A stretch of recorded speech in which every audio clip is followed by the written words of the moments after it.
नमस्कार। एक मुलाकात कार्यक्रम में आप सभी दर्शकों का एक बार फिर से हार्दिक स्वागत है। लीजिए आपकी मुलाकात करवाते हैं एक बार फिर से सतगुरु नितिन साहिब जी महाराज से। गुरुदेव आपको शत कोटि कोटि नमन। साहिब गुरुदेव, हर बार की तरह आज भी मेरे कुछ प्रश्न हैं जो मैं आपसे पूछना चाहूँगा।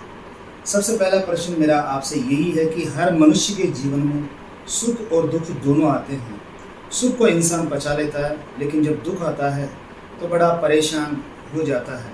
मैं आपसे ये जानना चाहूँगा कि जीवन के अंदर ये सुख दुख आते कैसे हैं और दुखों से कैसे इंसान की निवृत्ति हो, इसके बारे में आप बताएं। साहिब की सतनाम। जिस जिस दुनिया में हम रहते हैं, ये जो देश है, ये कर्म प्रधान देश है। ये काल की नगरी है और बताया जाता है कि इसी में ही सारे कर्म किए जाते हैं और उनका फल भुगता जाता है। कोई भी ऐसा जीव नहीं है जो बिना कर्म के यहाँ रह पाए। सारी जिंदगी उसे कुछ ना कुछ करना ही पड़ेगा। अब कुछ करेगा तो ऐसा भी नहीं हो सकता कि हमेशा अच्छा ही करे। उससे यहाँ पर कुछ बुरे कर्म भी हो जाते हैं जिसे हम पाप कह देते हैं, और अच्छे कर्मों को हम पुण्य कह देते हैं। दोनों ही प्रकार के कर्म करता हुआ जीव अपने जीवन को जीता है और इसी जन्म में अपने किए कर्मों को भोगता भी है, और जिन कर्मों का भुगतान इस जन्म में नहीं कर पाता उसके लिए वो अगला जन्म लेता है और उसे अगले जन्म में भी ये भोग भोगने ही पड़ते हैं। बहुत से लोगों की मान्यता है कि अगला जन्म नहीं होता, अगले जन्म में कोई भोग नहीं भोगने पड़ते, सारे कर्मों के फल इसी जन्म में मिलते हैं। ऐसा बिल्कुल नहीं है। आप देखेंगे जैसे ही हॉस्पिटल में कोई बच्चा पैदा हुआ और पैदा होते ही वो उसको पीलिया हो गया, उसको दिल में छेद डिटेक्ट किया गया, तो अब सोचिए कि उस बच्चे ने क्या कर्म किया। अभी तो वो आया ही है, आते ही उसको ऐसी इमरजेंसीज में जाना पड़ गया, आईसीयू में जाना पड़ गया। तो क्या है उसका कारण? अगर आप विचार करेंगे तो आपको समझ में आएगा कि ये उन कर्मों का फल है जो वो पिछले जन्मों में नहीं भुगत पाए। और कबीर साहब कहते हैं कि ये तो कर्म भूमि है, यहाँ पर तो आपको कर्म करने ही पड़ेंगे।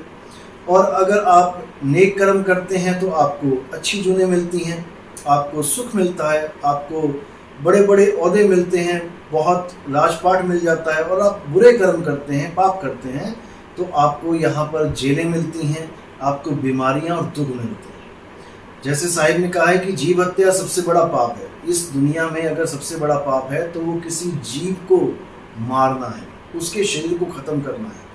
जिसके लिए साहिब ने उदाहरण भी दिया कि बकरी पाती खात है ताकि काड़ी खाल, और जो नर बकरी खात है उनका होगा क्या हाल। तो साहिब ने कोई कमी नहीं छोड़ी समझाने के लिए, लेकिन हम खुद ही ना समझना चाहें तो इसमें हमारा ही कसूर है। सब संतों ने कर्मों के लिए खूब वाणियों में बोला है, लेकिन अगर हम ही उसको ना समझ पाएँ तो ये हमारा कसूर है। कर्म बनते हैं, फल मिलते हैं, सुखों को हम बहुत ही खुशी से अपना लेते हैं और दुख को हम नहीं अपना पाते। बस फर्क इतना ही है दोनों में। फल तो दोनों ही हैं, कभी खट्टा कभी मीठा। लेकिन साहिब कहते हैं कि जो सुख दुख से ऊपर उठ जाते हैं उनको इस बात का कोई फर्क नहीं पड़ता कि उनको फल मीठा मिल रहा है कि उनको फल कड़वा मिल रहा है, क्योंकि वो इस बात को समझ सकते हैं, समझ जाते हैं कि अगर मीठा फल मिल रहा है तो वो भी सदा के लिए नहीं है, और अगर कड़वा फल मिल रहा है वो भी सदा के लिए नहीं है। इसलिए जो सदा के लिए है उसको पाने के लिए वो लोग ललायित रहते हैं, वो अग्रसर हो जाते हैं। जो सदा रहता है वो क्या है? वो है सतचित आनंद। सुख और दुख से परे एक अवस्था होती है जिसको आनंद अवस्था कहते हैं। उस अवस्था में आके जीव सुख और दुख के द्वारा विचलित नहीं होता।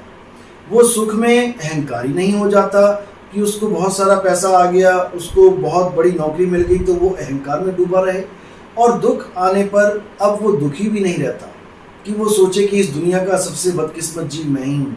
वो समझ जाता है कि ये मेरे ही कर्म हैं, मुझे ही भुगतान करने हैं और ये जरूर बदलेंगे। यानी एक एक दिन आपका जो दुख आ रहा है वो आपका दुख कट रहा है, और इसको धीरे धीरे धीरे काटते हुए एक दिन आप सुख की तरफ आ जाते हैं।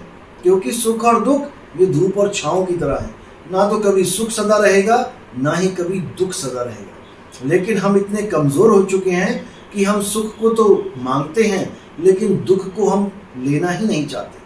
जबकि सुख तभी सुख कहलाता है, सुख तभी अनुभूति सुख की होती है जब हम दुख से गुजर के आ रहे हों, नहीं तो सुख नाम की कोई चीज़ ही नहीं है। आप देखो बड़े बड़े अमीर आदमी, कितने बड़े बड़े अमीर आदमी जो डिप्रेशन में रहते हैं, जिनको इतना पैसा है कि गिनने की फुर्सत नहीं है, लेकिन फिर भी उनके पास सुख नहीं है। वो नींद की गोलियां खाते हैं तब जाके उनको नींद आती है। और गरीब आदमी सोचता है कि अगर मेरे पास इतना पैसा हो जाए तो मैं सुखी हो जाऊंगा। ये बिल्कुल गलत है। गरीब आदमी आराम से नींद लेता है अपने घर के अंदर कुंडी लगा के। अगर वही आदमी के पास बड़ी बड़ी गाड़ियां हो और गली में खड़ी हो तो उसको नींद भी ना आए, उसको यही चिंता लगी रहे कोई मेरी गाड़ी को स्क्रैच ना मार दे, कोई मेरी गाड़ी को रात में कोई चोरी करके ना ले जाए। तो यही दुख का कारण बन जाता है जिससे हम सुख समझ रहे हैं। फिर हमें नींद नहीं आती, फिर हम गोलियां खाते हैं और हम पेशेंट बन जाते हैं। इसलिए सुख आता है तो सुख को भोगो, दुख आता है तो दुख को भोगो, लेकिन ना तो कभी अहंकार करो और ना ही कभी दुखी होवो। ये समय ना तो कभी रुका है ना कभी रुकेगा। सुख आए हैं जाएंगे, दुख आए हैं जाएंगे। इसलिए हमें स्ट्रांग बनना चाहिए। और आजकल के माता पिता अगर स्ट्रांग बनते हैं तो उन्हें देख के ही बच्चे स्ट्रांग बनेंगे, लेकिन आजकल के माता पिता ही स्ट्रांग नहीं है। वो भगवानों से, देवी देवताओं से, वो अपने गुरुओं से सुख की डिमांड कर करके वो इतने ज़्यादा सुख के ग्रसित हो चुके हैं कि अब वो दुख की परछाई भी लेना नहीं चाहते। इसीलिए वो कमज़ोर हो गए हैं। याद रखें, जब तक आपके जीवन में परेशानियां नहीं आएंगी आप स्ट्रांग नहीं बन सकते, आप काबिल नहीं बन सकते। जीवन में वही कामयाब होता है जिसके जीवन में बहुत सी कठिनाइयां आती हैं और वो उन कठिनाइयों को, उनका सामना करते हुए उन कठिनाइयों से आगे बढ़ जाता है। वही इस दुनिया में सक्सेसफुल है, वही इस दुनिया में काबिल है। और ये सुख दुख तो आते रहेंगे जाते रहेंगे। हमें अपने कर्मों पे विचार करना चाहिए कि हम कैसे कर्म कर रहे हैं, क्योंकि हमारे कर्म ही ब्रह्मा जी की कलम है। जो हम करेंगे वही हम भुगतेंगे। लोग कहते हैं ब्रह्मा जी सब किस्मत लिखते हैं, ऐसा बिल्कुल नहीं है। ब्रह्मा जी किस्मत लिखते होते तो सबकी एक से लिख देते। हमारे कर्म हमारी किस्मत लिखते हैं, क्योंकि हमारे सबके कर्म अलग अलग हैं और उनका फल भी हमें अलग अलग ही भुगतना है। इसलिए फल से पहले, फल की इच्छा करने से पहले आप अपने कर्मों को अच्छा करने की कोशिश करें। फसल लेने से पहले आप इस पे ध्यान दें कि आप बीज क्या रहे हो। जो आप बोओगे वही आपको काटने को मिलेगा। इसलिए इस पर चिंता छोड़ दें कि मुझे सुख मिल रहा है या दुख मिल रहा है। सुखी भी इस दुनिया से चला जाएगा, दुखी भी इस दुनिया से चला जाएगा। सुखी जो आपको लग रहा है वो करोड़ों की दौलत छोड़ के जाएगा, और जो दुखी है वो अपने ये केवल कपड़े छोड़ के जाएगा। जाना दोनों ने ही है। इसलिए हमें इस पर चिंता नहीं करनी चाहिए कि हमें सुख मिल रहा है या दुख मिल रहा है। हमें इस पर चिंता करनी चाहिए कि हमने जाना कहाँ है, क्योंकि आए हैं तो जाएंगे राजा रंग फकीर, और एक सिंहासन चढ़ चले एक बंधे जंजीर। असल में असली सुख और असली दुख इस काया को छोड़ने के बाद मिलता है, ना कि इस काया में। इस काया में तो फल मिल रहा है केवल। काया छोड़ने के बाद आपको अगर परम धाम मिल गया, परमात्मा का घर मिल गया, तो आप सच में सबसे सुखी हो जाओगे।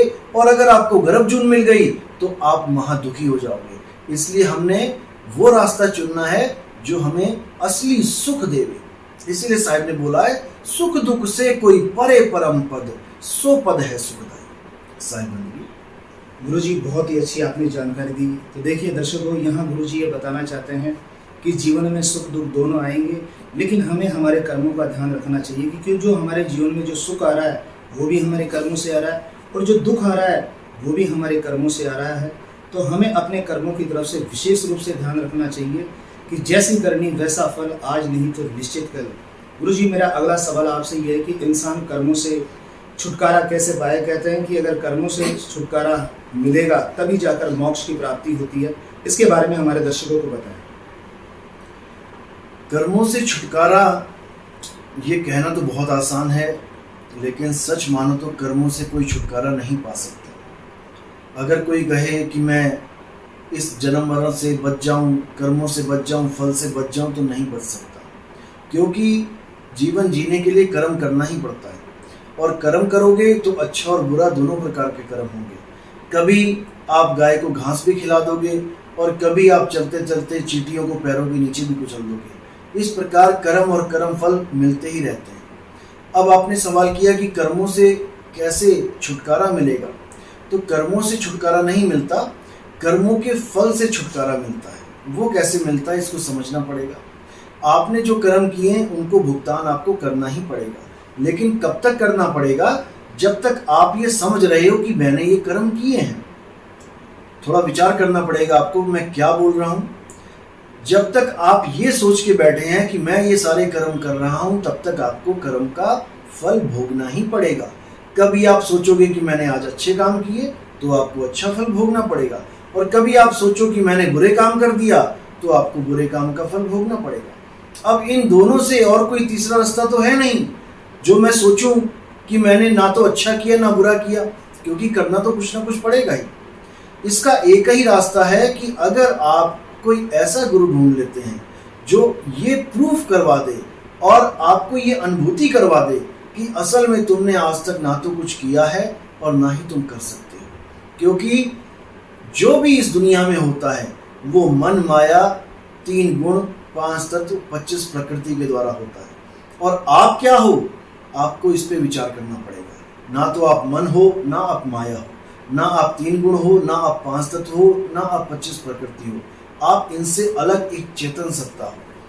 चेतन सत्ता के ना तो हाथ होते हैं, ना पैर होते हैं, ना आंख होती है, ना कान होते हैं, ऐसा कुछ नहीं होता। वो केवल इंद्रियों के द्वारा इस प्रकार के ज्ञान को ग्रहण करता है, इस प्रकार के ज्ञान को अनुभव करता है, लेकिन उसका अपना कुछ नहीं होता। जब उसका कुछ हाथ, पैर, इंद्रियां हैं ही नहीं तो वो सोचो कर्म कैसे करेगा? वो कर्म नहीं कर सकता।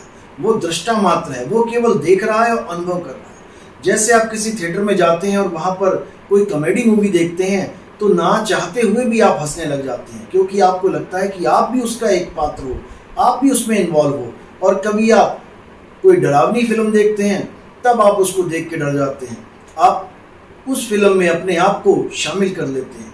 और कभी आप कोई सैड सीन देखते हैं, कोई दुख भरी फिल्म देखते हैं तो आप ना चाहते हुए रोने लग जाते हैं, क्योंकि आप उसको अपने से अलग नहीं कर पाते। आप नहीं समझ पाते कि वो केवल एक दृश्य है और मैं एक दृष्टा हूँ। उस फिल्म का मेरे ऊपर कोई प्रभाव नहीं पड़ना चाहिए। लेकिन हम नहीं समझ पाते कि असलियत क्या है, इसलिए हम नकल को असल मान के उसमें इन्वॉल्व हो जाते हैं और यही दुख का कारण होता है। लेकिन अगर आपको कोई वेदी गुरु मिल जाए, वो आपको अच्छी तरह समझा देता है कि बेटा ना सुख में ना दुख में तुम्हारा कहीं पर भी कोई रोल नहीं है, तुम एक दृष्टा मात्र हो। अगर तुम्हें कोई ऐसा सीन दे दिया गया है जिसमें तुम्हें दुखी होना है तो तुम ज्ञान में रह के दुखी हो, और अगर कोई ऐसा सीन मिल गया है जिसमें तुमने खूब हंसना है, सुखी होना है, वहां पर भी तुम ज्ञान में रह के हंसो और सुख में रहो। जैसे किसी भी मूवी में किसी भी एक्टर की माँ या बाप का जब देहांत होता है तो वो रोता जरूर है, लेकिन वो केवल हमें दिखा रहा होता है कि मैं रो रहा हूँ, मेरे माता पिता गुजर चुके हैं। लेकिन असल में उसके ना तो माता पिता गुजरे होते हैं और ना ही वो इस चीज़ को अनुभव करता है कि मेरे माता पिता सच में गुजर गए। वो केवल एक पात्र का काम करता है और अपना रोल अदा करके खुशी खुशी अपने घर चला जाता है। इसी प्रकार हमने भी इस दुनिया में एक पात्र, एक रोल करना है और हमने सुखी और दुखी का केवल होने का नाटक करना है, ना कि हमने अंतर से सुखी या दुखी होना है। ये सब एक काल्पनिक पात्र हैं, ये सब एक स्टेज चली हुई है, लगी हुई है, जिसमें हमें अपने अपने रोल दिए गए हैं। हमने जागृत अवस्था में, हमने ज्ञान अवस्था में रह के इस पात्र को निभाना है और खुशी खुशी यहाँ से चले जाना है। यही कर्मों का खेल है, यही समझ के हम इससे अलग हो सकते हैं। तो जब हमें पता लग जाता है कि हम ना सुखी ना दुखी, हम ना करता ना हम भोगता हैं, हम केवल एक दृष्टा हैं, तब हमें ये बोध होता है कि ये कर्म, ये जितने भी फल हैं, ये सब माया ही करती है और माया ही भुगवाती है। यानी काया ही करती है और काया पर ही भुगतते हैं। लेकिन जो चेतन सत्ता है वो इन कर्मों के अधीन नहीं है। वो किसी भी हथियार द्वारा काटी नहीं जा सकती, वो किसी भी अग्नि जल द्वारा नाश नहीं की जा सकती, जबकि ये सारा फल इस काया को भुगतना होता है। चेतन सत्ता सदा इससे न्यारी रहती है।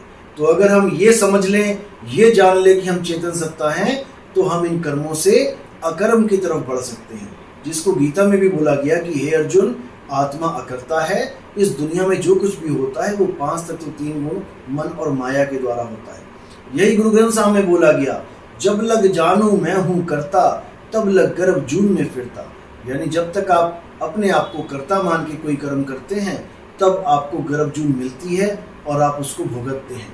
इसलिए ऐसा गुरु अगर हमारे जीवन में आ जाए जो हमें अकर्ता भाव में रहना सिखा दे, तो हम सारे कर्म करते हुए भी अकर्ता हो जाते हैं और हमें इन कर्मों का फल नहीं मिलता। ये कर्मों का खेल सदा सदा के लिए खत्म हो जाता है। साहिब, बहुत अच्छी जानकारी गुरुदेव आपने दी कि कर्मों से अकर्ता भाव जब तक नहीं आ जाता, तब तक हम भवसागर से पार नहीं हो सकते। ये एक अवस्था होती है और एक पूर्ण गुरु के सानिध्य में इंसान इस अवस्था को प्राप्त हो सकता है। सतगुरु नितिन साहब जी महाराज जो हमें हर प्रकार का ज्ञान देते हैं, और जो मेन ज्ञान है वो है इनका मूल ज्ञान। अगर कोई भी इंसान कबीर साहब के मूल ज्ञान को अपना लेगा तो जीते जी वो जीवन मुक्ति का अनुभव करेगा। गुरुजी, आपने हमें जो भी जानकारी दी इसके लिए बहुत बहुत धन्यवाद। और दर्शकों, आप जो गुरुजी का जो मूल ज्ञान है उसको जरूर ग्रहण करें। इसी बात के साथ मैं पत्रकार ब्रजेश कुमार नावरिया, दिल्ली क्राइम प्रेस, जयपुर से।